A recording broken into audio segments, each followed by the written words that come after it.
Good afternoon. I'm Melissa Hui. And I'm Alicia Gunther. Today on the Badger Report, we will have updates on all things Madison, and it's been a busy week.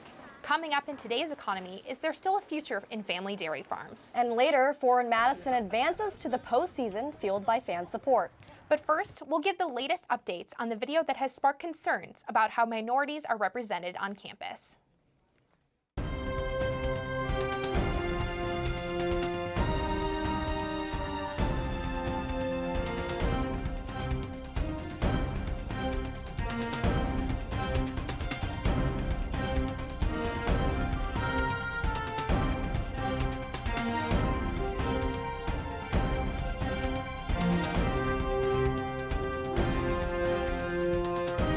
From Vilas Hall on the UW-Madison campus, this is the Badger Report.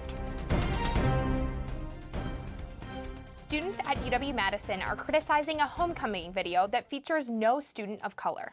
The Badger Report's Caitlin Rowe joins us on set to explain the video and what has been happening since its release. Thank you, Alyssa. It began with the release of a video last Sunday for Madison's homecoming, featuring student organizations celebrating the new school year. The problem? Everyone featured in the video was white, something that senior Peyton Wade says is problematic. This is an issue that we see all the time with this university, where they try to not include our stories, students of color, when they're talking about this university. We're often overlooked, and we often don't feel like this university is home. On a campus where less than 25% of students are people of color, Wade says it's important to be represented and that more Badgers deserve to feel at home. Recognize that even though there aren't many of us, we should still be seen in videos that make up what this university considers home. Wade says that students of color on campus are underrepresented.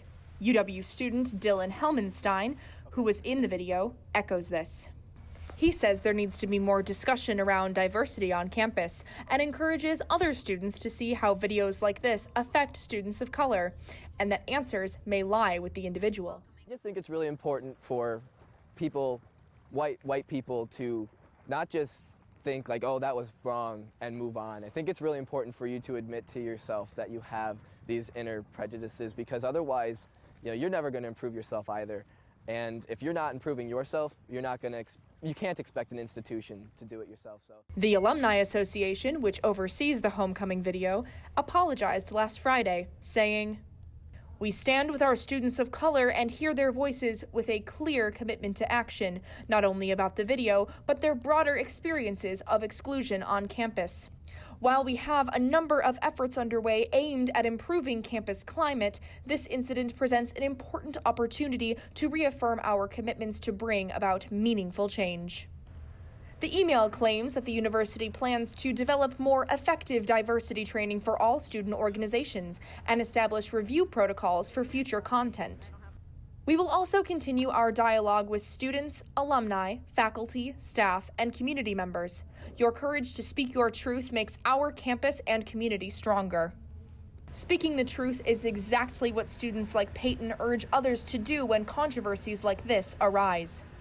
You agree with me and you feel the same way, to just to speak up about it and let your voice be heard, because we are here and we deserve to be here. So, Caitlin, has anything come from the Alumni Association's address? Yes, I spoke with university spokesperson Meredith McGlone, and she says that the university will remain in close contact with several student organizations in trying to develop more inclusivity. While I did try reaching out to the homecoming committee, they declined to speak with me until after homecoming weekend. Thank you, Caitlin.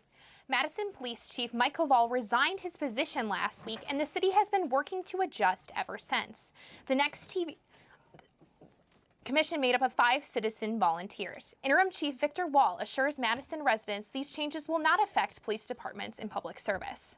Governor Tony Evers issued pardons to 4 different people on Monday. A pardon gives an individual with a past conviction a number of rights back, like the ability to vote and own a gun. These are the first pardons Governor Evers has made since being elected, and the first in the state in 9 years. National coverage on the dangers of vaping has created a debate on how bad the habit really is. While vaping has been linked to complications and at least 19 deaths, local students have not done much to quit. The Badger Report's Lucas Luttrell has more. Over 1,000 people nationwide have been hospitalized due to vaping-related illnesses, with nearly 70 cases confirmed in Wisconsin alone. But are these startling statistics compelling UW students to stop vaping? I've thought about quitting, but I know I wouldn't based on the stories that I've heard. In response to these cases, lawmakers around the country are moving to ban flavored vaping products, despite the Center for Disease Control finding that the vast majority of those injured reported vaping THC, a component of marijuana that is illegal in many states. Adrian Holtzman of Classy Glass says that if unregulated black market products are what's causing these injuries, banning over-the-counter vaping products could make the problem worse. What's that going to do? It's going to push that underground. Now you're going to have people making knockoff Juul pods and nicotine devices. Why? Dr. Doug Jorenby of UW Center for Tobacco Research and Intervention says that most of the long-term effects of vaping are still being researched, but he did offer this piece of advice. Even, if you're using essentially a clean vape, that there's nothing, no contaminants in there that are going to end up with you in the critical care unit, you're putting yourself at risk for transitioning to something, smoking, that we know kills about 1 in 2 long-term users.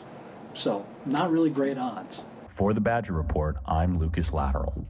Thanks, Lucas. The Wisconsin environmental officials say some creeks in Dane and Monroe counties are contaminated with chemicals known as PFAS.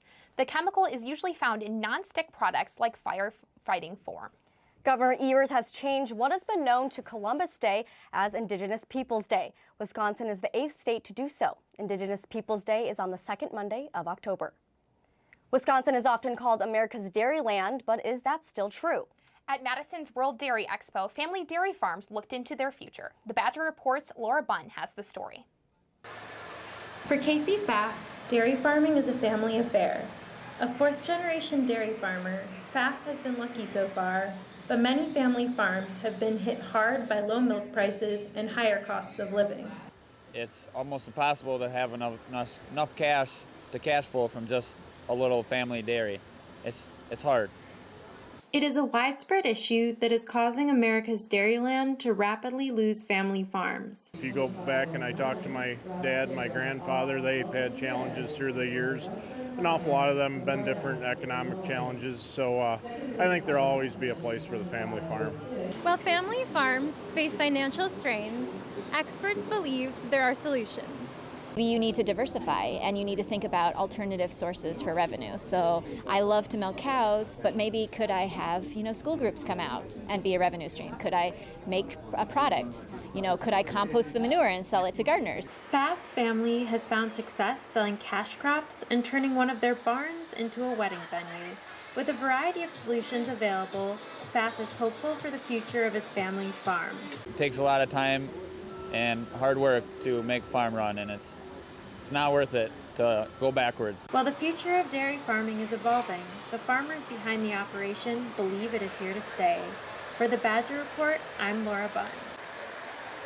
Coming up on the Badger Report, the use of marijuana in Wisconsin is a hot government topic. We'll see how a recent festival in Madison rallies support for their views on the subject. And later, Freak Fest, an annual Halloween music festival, brings lots of visitors to Madison. See how university housing prepares for the busy dorms and find out if there are rules that you need to follow next on the Badger Report. Progress is an endless challenge. Here at the University of Wisconsin, we're a community of innovators in constant motion. We think on our feet, connect with each other, and hit our stride, pushing past limits. Progress is an endless challenge, but it is only those up to the challenge who change the game.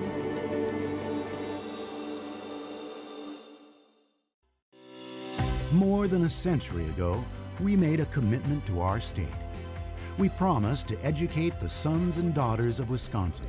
More than 1 million students have passed through our doors. Our alumni have gone on to cure diseases, grow crops, build skyscrapers, found companies, score touchdowns, orbit the moon, and achieve beyond our wildest dreams, but not beyond theirs. On Wisconsin. A pulse. felt by one, sends a ripple, felt by some, a shiver, felt by many, until it amplifies, magnifies into a tremor that electrifies. Badgers everywhere, moving as one, tilting the world on its axis.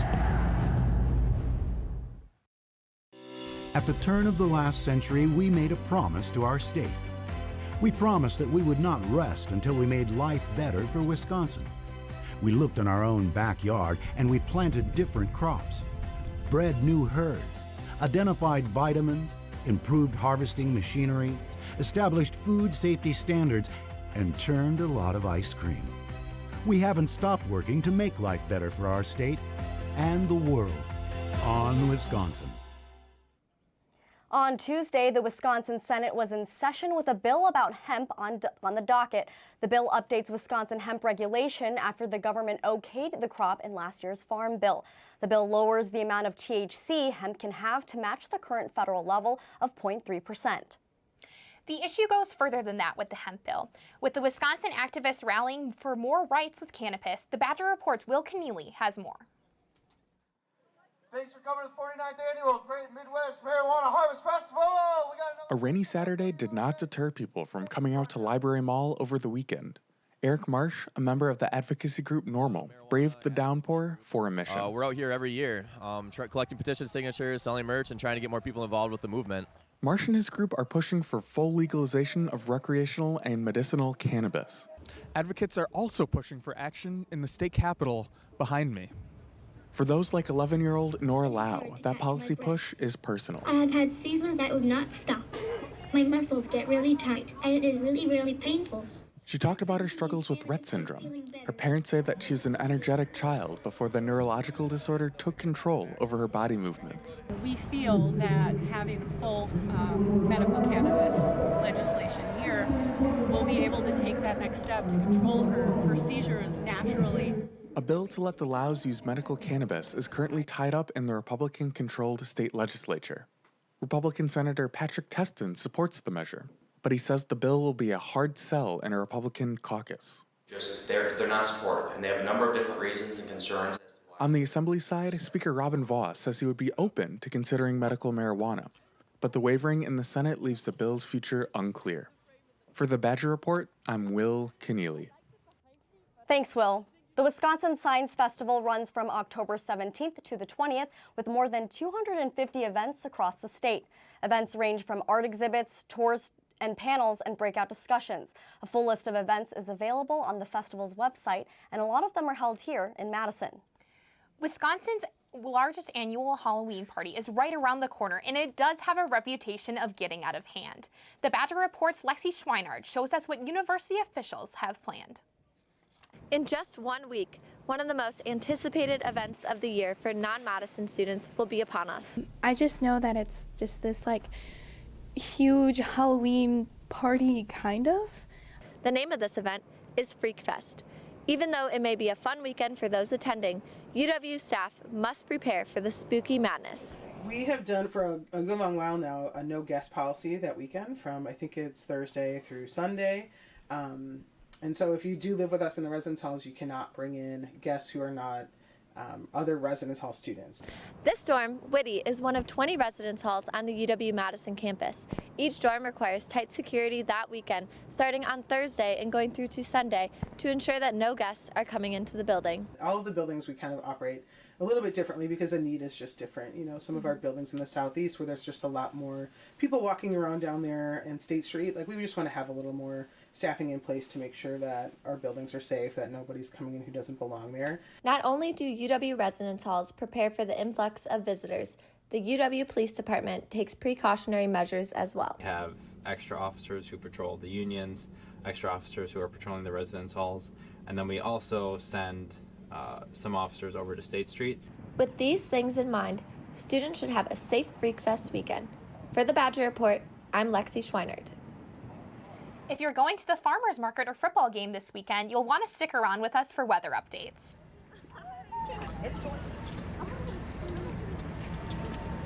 It's going to get cold. Talil is next with the details on the Badger Report. A pulse, felt by one, sends a ripple, felt by some. A shiver, felt by many, until it amplifies, magnifies into a tremor that electrifies. Badgers everywhere, moving as one, tilting the world on its axis. Progress is an endless challenge. Here at the University of Wisconsin, we're a community of innovators in constant motion. We think on our feet, connect with each other, and hit our stride, pushing past limits. Progress is an endless challenge, but it is only those up to the challenge who change the game.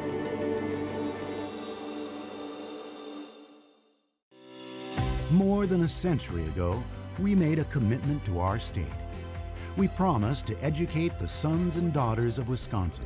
More than 1 million students have passed through our doors. Our alumni have gone on to cure diseases, grow crops, build skyscrapers, found companies, score touchdowns, orbit the moon, and achieve beyond our wildest dreams, but not beyond theirs. On Wisconsin. In 1905, we made a promise. We promised that our work at Wisconsin would make life better for our state. Our research has developed crops, restored lakes, cured diseases, uncovered history, peered into space, and saved lives. More than a century later, we've not only kept our promise to Wisconsin, we've extended it to the world. On Wisconsin. Once a year, Weatherby Cranberry Company opens their cranberry harvest to the public. The state of Wisconsin is responsible for 60% of the production of the world's cranberries. Harvest Day, the first Saturday of October, has become an annual tradition for the company and a popular one. The Wisconsin Department of Transportation is warning the public to slow down and watch for deer. In October and November, deer are more active and causing more vehicle crashes. Officials are asking for people to drive without distractions, wear their seatbelts, and keep an eye out for animals. Our current stretch of dry weather in Madison has lowered the area's lake levels. After last year's flooding, the trend towards lower lake levels is welcome, according to city engineers, who help to avoid flooding and other issues associated with heavy rains. It's a big weekend in Madison, and we want to make sure you're fully prepared. The Badger Report's own Talil Mohideen has weather updates. Thanks, Alyssa and Alicia. We've got scattered showers throughout the day today. Temperatures are on par with what we've been experiencing so far this week, peaking at 70 degrees with a low of 61. Tomorrow we'll see an increase in showers with a 90% chance of rain. This will likely persist all morning into the early evening, so be sure to pack an umbrella. Friday temperature as high as 64 with a low of 35. Just in time for homecoming weekend, it looks like fall will be making an appearance. Be prepared for mostly cloudy weather both days as temperatures start to cool down. On Saturday, you can expect a high of 45 and a low of 37. As you can see, not much change on Sunday with a high of 44 and a low of 35. That's the weather for this weekend. Back to you. Thanks, Talil. Next on the Badger Report, professional soccer has come to Madison. We'll see the link between Forward Madison and their fans that have led them to victory. A pulse, felt by one, sends a ripple, felt by some. A shiver, felt by many, until it amplifies, magnifies into a tremor that electrifies. Badgers everywhere, moving as one, tilting the world on its axis. More than a century ago, we made a commitment to our state. We promised to educate the sons and daughters of Wisconsin. More than 1 million students have passed through our doors. Our alumni have gone on to cure diseases, grow crops, build skyscrapers, found companies, score touchdowns, orbit the moon, and achieve beyond our wildest dreams, but not beyond theirs. On Wisconsin. Progress is an endless challenge. Here at the University of Wisconsin, We're a community of innovators in constant motion. We think on our feet, connect with each other, and hit our stride, pushing past limits. Progress is an endless challenge, but it is only those up to the challenge who change the game.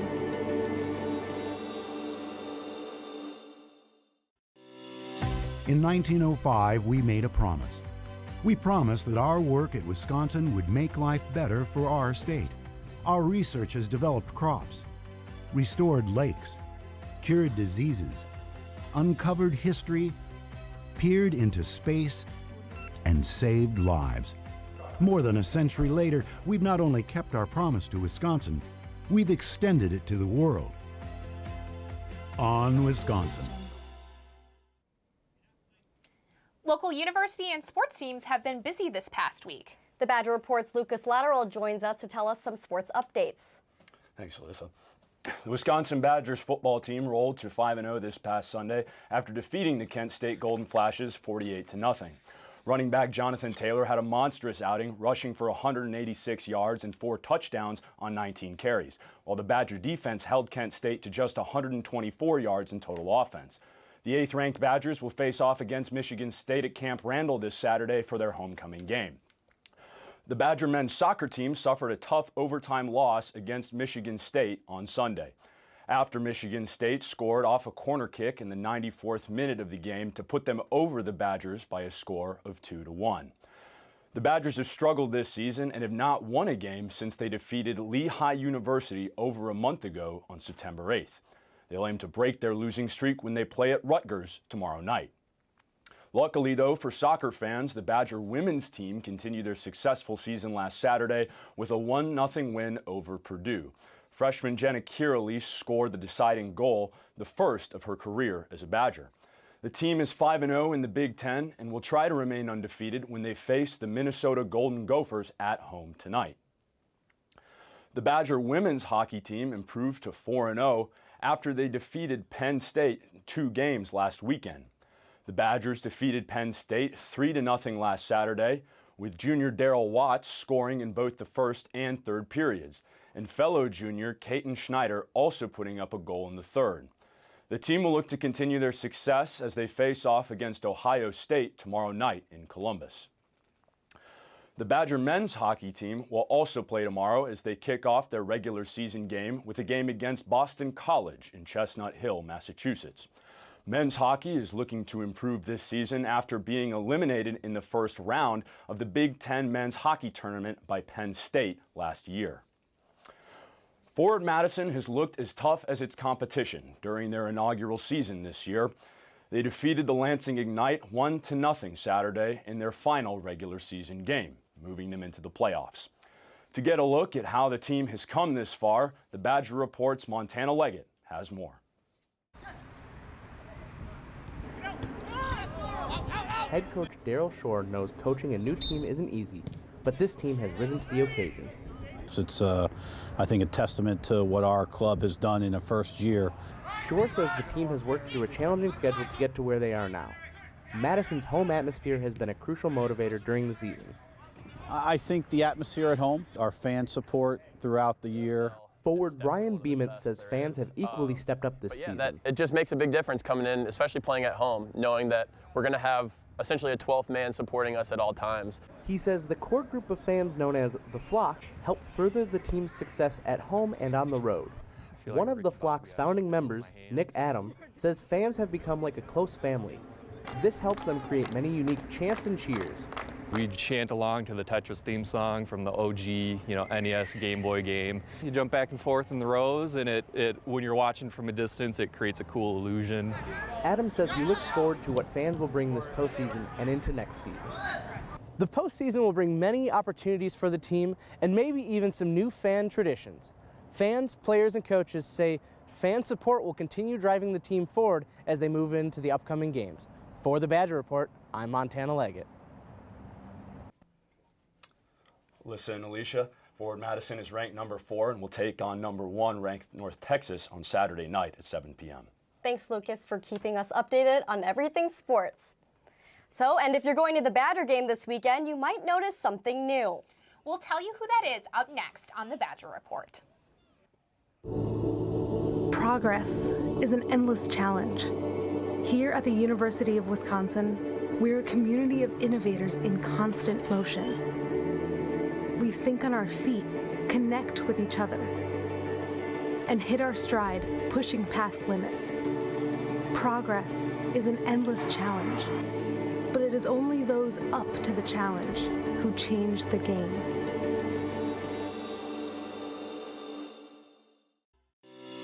More than a century ago, we made a commitment to our state. We promised to educate the sons and daughters of Wisconsin.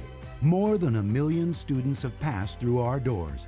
Our alumni have gone on to cure diseases, grow crops, build skyscrapers, found companies, score touchdowns, orbit the moon, and achieve beyond our wildest dreams, but not beyond theirs.